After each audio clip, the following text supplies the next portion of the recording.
Hey guys, welcome to my channel. I'm so happy you're here. My name is Tamar Meisels, and today I want to talk all about working in the tech industry, some pros and cons, and what it's really like working there. I've been working for the past 8 years in the tech industry in Israel.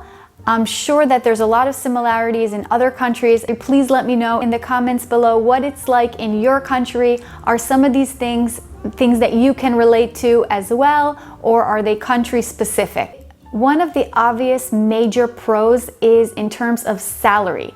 In Israel, an average high-tech worker makes roughly 26,000 shekels, which is $7,500. The average in the entire society is about 12,000 shekels, which is about $3,500. More than double is the average high-tech worker.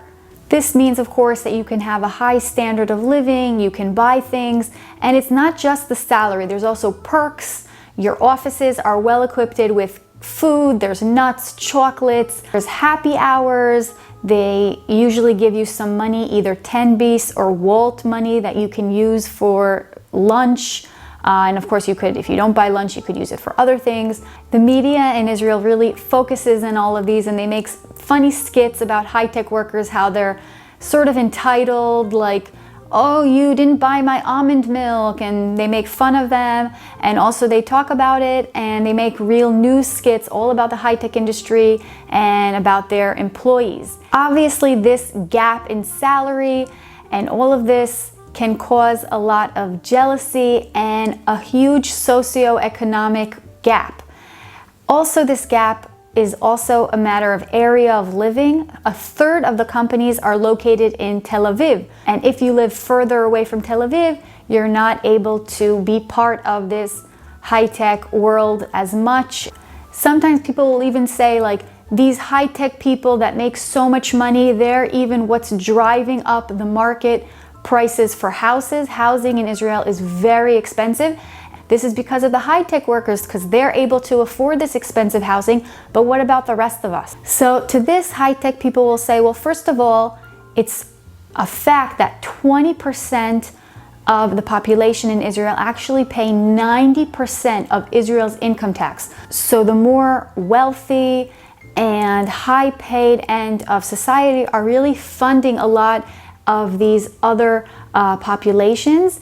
And also they'll say, you know what, like, yeah, we're well paid, but we also work very hard. So how hard do they work, especially compared to other sectors? I have a friend who, he's an architect and she's a nurse, and they're both very, very hardworking. They're also well paid, decently paid, but they said to me, like, we probably should have gone to the high-tech. We work just as hard as someone in the high-tech, and yet we're not compensated in the same way, and maybe we made a mistake. We have the skills, we know math, her parents are engineers, she could have easily been a high-tech worker, and she's thinking, maybe I did make a mistake. There are a lot of jobs in high-tech that can be very stressful, especially if you're responsible for some software that has to be up in the air running for 24 hours a day, and you're in charge of it, or if you need to work with people from different time zones, so you might find yourself working in the evenings or working on the weekends.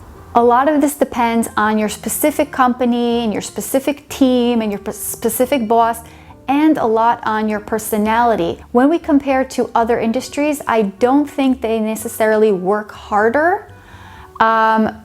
Other industries work just as hard, just that they're very well compensated for their hard work, you can say, as opposed to other industries that are really sometimes not compensated for their extremely hard work. Another aspect of working hard is the fact that there's no, or very little, I should say, part-time jobs in high-tech. A lot of friends of mine say, I want to get into high-tech, but could I work 2 days a week, 3 days a week, a few hours a day? And the answer is really no, especially not in the first few years till you gain experience. These companies want you to work full-time jobs, 5 days a week. After a few years, you could go down to working 80%, or you could become a freelancer, but this generally takes time. So they want a full-time worker generally. Another huge pro that I really enjoy is you get to work with really good people. People that work in the industry, in the high-tech, are generally good people, intelligent people, good vibes. It's fun to work with them. And a lot of times in these places, you kind of feel like a small family, a unit that is working together for some solution. And it's a lot of fun to work with these great people. But I have to admit, and maybe you are excluding some populations from this high-tech tech society. Specifically in Israel, let me know what it's like in your country. There are 3 populations that are very much underrepresented in the tech industry, and these 3 populations are women, Arabs, and ultra-Orthodox men, also known as Haredi men. A lot of tremendous effort is done to bringing in there's a lot of programs for all of these groups to become a part of high tech, but it's still not enough and they're still underrepresented. So not everyone is really enjoying the benefits. Now, with all the salary and perks, if you're suffering and you're really not enjoying your job, then these don't matter. Is the actual job boring or interesting? So at good companies, the sky is the limit. They let you come up with solutions and be creative and always come up with new ideas and innovations. So if you're creative and you like this challenge, then this could be perfect for you, especially software engineers. You're always learning new technologies and there's always challenges. So if you like that, it's great. And a lot of my friends really do love the challenge and they love what they do. I don't know if they would do the job if they weren't getting paid. I don't know if it's that amount of love, maybe, but a lot of them really, really enjoy what they do. And a lot of others also see the bigger picture of what their company is doing. And maybe their company is influencing millions of users around the world, their software solution, or maybe their medical tech company is saving lives and stuff like that. And they can relate to what their company is doing. And that also brings a lot of satisfaction to them. But for others, this could be very boring. Assuming you're not, a top executive or the CEO, you have your specific role, you're doing your one thing in the bigger picture of solution, and you're not really working with people. Most of the day you're working with a computer. Some friend of mine said to me, I want to join the high tech, I want to join the tech company, but are there any jobs that don't involve working with a computer?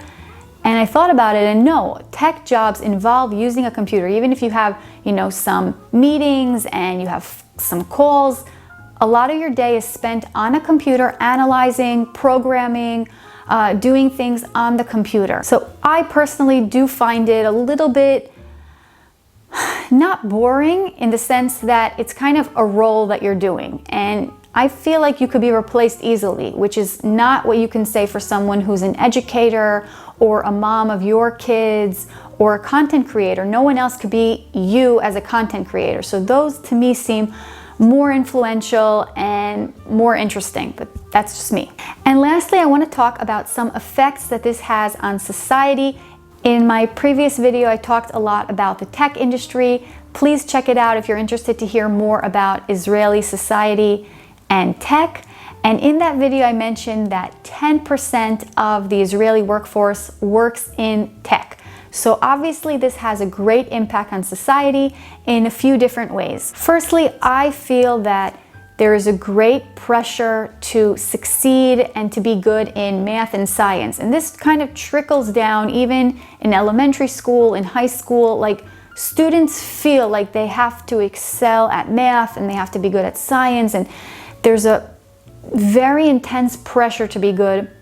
And I remember a friend of mine who was really struggling to be in a top tier in math when clearly she wasn't enjoying it and she was suffering. Another thing is that other professions, like we mentioned, that are not compensated as well, it makes them feel very bad. Like a friend of mine who's a medical doctor, a gynecologist, she kind of said, like, maybe I made a mistake. I really want 10Bs, I really want the benefits, and it makes them feel like you chose the wrong profession because you're not in the tech industry. And lastly, this is something that I guess can happen at any job, any corporate job, where you get used to a certain salary and a certain lifestyle, inflation, where you're used to that good salary and you took a mortgage and you have your lifestyle, and any switch you want to do in a career, if you become interested in something else or you want to try out something else, you're kind of stuck where you are. I have a friend who is a software engineer, and she said to me, I'm really interested in trying out interior design or something else. So I said to her, why don't you go do it? And she kind of said, well, you know, it doesn't really fit in with our lifestyle. A software engineer is well paid. We love ordering food. And so it's not going to work for me. So, you know, we want a society where people are loving what they're doing, enjoying what they're doing, making money and benefiting society at the same time. So these were some thoughts I had on the tech industry based on mine and my friends' experiences. I'd love to hear some thoughts you have on the topic, and hope you enjoyed this video, and if you did, please give it a thumbs up. If you missed my previous video about why Israelis are so good at tech and more about the tech industry in Israel, please check that out. Thanks for being here and hope to see you next time.